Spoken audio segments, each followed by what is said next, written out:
There comes a moment in every believer's journey when the fire that once burned brightly begins to fade, when passion turns into routine and intimacy with God is replaced by mere activity. Welcome to Rekindling the Sacred Fire, a prayer for renewed devotion. This message is not just a reflection. It is a divine invitation. An invitation to awaken from spiritual slumber. An invitation to return to your first love. An invitation to feel again the overwhelming presence of God that once consumed your heart. Drawing from the warnings in Revelation and the powerful vision in Ezekiel, we confront a sobering truth. It is possible to appear spiritually alive, yet be empty within. To be busy in God's house, yet distant from His heart.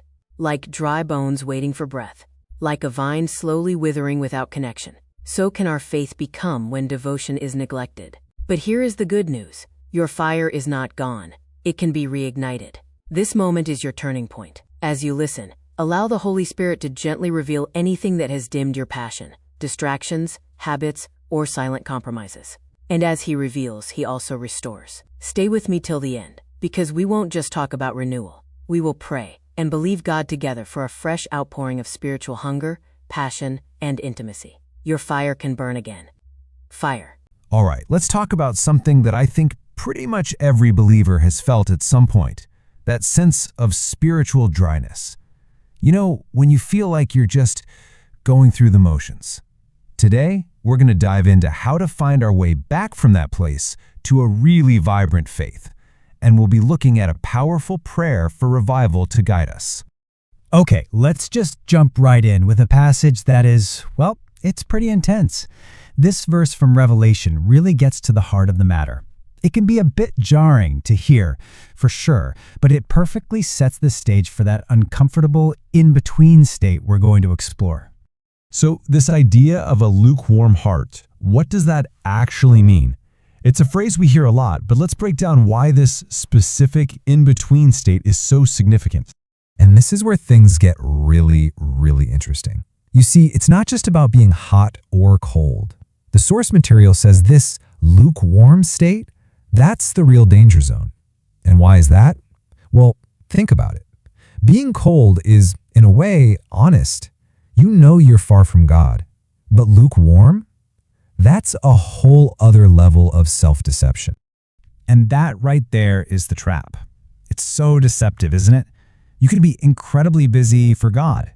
I mean, serving, leading, doing all the right churchy things, but you're really just masking a heart that isn't truly with God. It's the danger of mistaking all that motion for a genuine living relationship.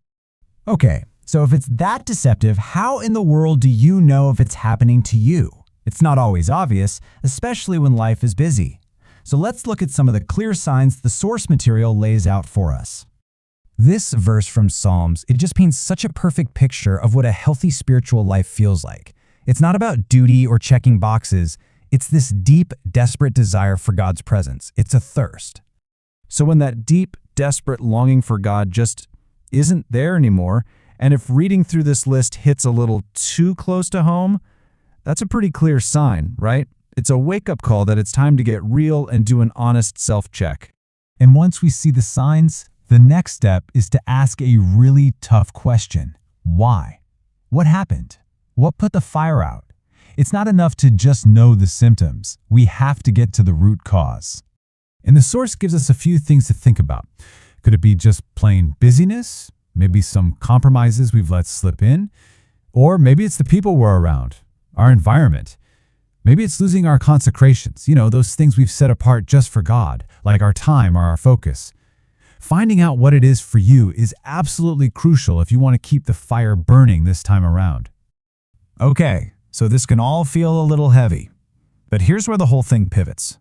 Because even if you feel like your fire is totally out, the message here is one of incredible hope. This is not a dead end, not at all. The key thing to remember is this: feeling cold isn't a final verdict. It's actually an invitation from God to be renewed. He is still in the business of supplying fire, even to hearts that feel totally cold. And you can't find a better picture of this than the vision the prophet Ezekiel had. I mean, God shows him a valley of dry, dead bones and asks this incredible question: can these bones live? The answer is a resounding yes. This is the core promise. Nothing is so dead that God can't bring it back to life. Let that sink in for a second. The same God who can make a skeleton army stand up and live, he can absolutely do the same thing for a heart that feels dead. That is the promise. So, this all sounds great, but how do we actually do it? How do we get from dry bones back to a burning fire? Well, the source material gives us a really beautiful and practical prayer, and we've broken it down into 5 steps you can literally use today. So look at this. It starts with just being honest, confessing the coldness, no more pretending, then asking for forgiveness. And then you cry out for fire. You ask God to breathe on you again.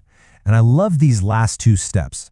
Asking God to show you what went wrong and then praying for the strength to not fall back into the same old patterns. It's a complete roadmap. But getting the fire started is one thing. Keeping it from going out again, that's the real work. It's not just a one-and-done deal. It's about tending that new flame. So how do you do that? Well, it really comes down to daily intentional choices. Little things, right? Guarding your prayer time, actually staying hungry for the word, being really smart about who you hang out with and what you let into your life. It's about consciously choosing to protect what God has so graciously restored. And that's really the big takeaway here. No matter how far gone you feel, no matter how cold your heart feels, today can be a fresh start. It can be a brand new beginning. And so, as we wrap this up, that's the question we'll leave you with. God's offer for revival is always on the table. The prayer is there for you to pray. So the only question left is, how are you going to tend your fire? Let us pray together. Heavenly Father, I come before you with a humble and open heart. Lord, I acknowledge that somewhere along the journey my fire has weakened. The passion I once had has faded, and the closeness I once enjoyed with you feels distant. But today I return. Your word says you are faithful to restore, and so I ask, breathe life into every dry place within me. Just as you spoke to the dry bones in Ezekiel, speak again into my spirit and bring revival to my soul. Father, remove every distraction, every habit, and every weight that has pulled me away from you. Cleanse my heart from lukewarmness and ignite in me a fresh hunger for your presence. Lord Jesus, draw me back to my first love. Let my desire for you burn stronger than ever before. Teach me to seek you not out of obligation, but out of deep love and longing. Holy Spirit, fill me again. Stir within me a passion that cannot be quenched, a fire that will not go out. From this day forward, I choose devotion. I choose intimacy. I choose you. Thank you for restoring me. Thank you for renewing me. Thank you for setting my heart ablaze once again. In Jesus' name, amen. Fire. If this prayer touched your heart, type amen in the comments section, and do well to share this prayer with someone. May the mighty Lord bless you and keep you always.